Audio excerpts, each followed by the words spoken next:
Ngrabosa mungsuh tanggap dojo kantaran bau saya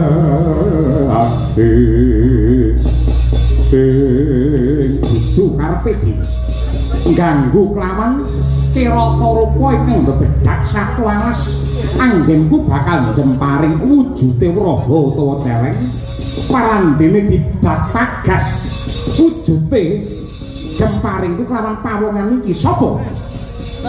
Tangguh marang aku jenengku Cipta Wening. Cipta Wening. Apa karepmu dininggal? Nadyan kowe ngopo lan piye? Kewan mau uga makruke Gusti. Apa kowe ora mulak? Celeng mau wujute wadon ingkang lagi ngandhut utawa lagi bobot. Yang ngerti Warjaya lan mateni celeng sing mati Cawa loro ya kuwi mbok karo anake sing mapan ning kandidat urip kowe ganggu karo aku tegese njaluk tepung karo aku sarana bondo yuda backlet lho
durasi kok. Ayo.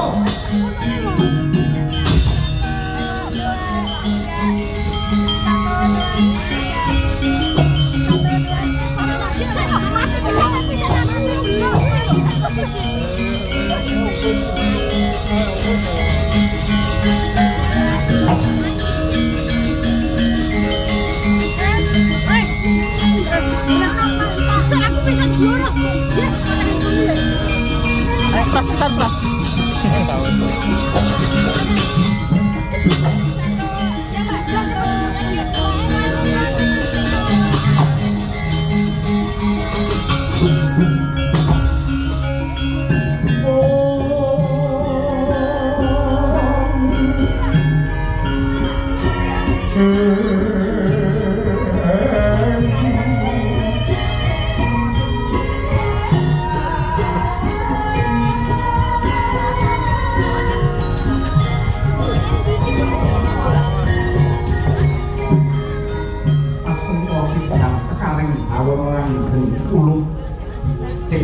Yoganan Jaya sak musim ndak dadar ibarate gunung ndak undhae guru segara tak jajapi sepira jero parandene ripalunggane wis ora tidone do anggone jawata paring sih nugroho praman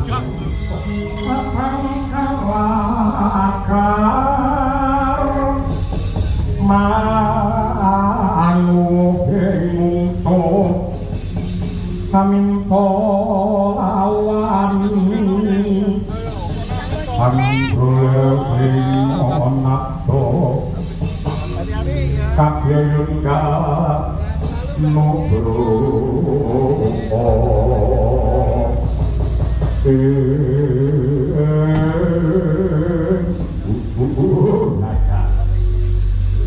Samunduring para dewa ingkang Prabosa Prabu Diwaka kalebet iki ana pawongan sing mung dingkuk nyawang karo ayang-ayange dhewe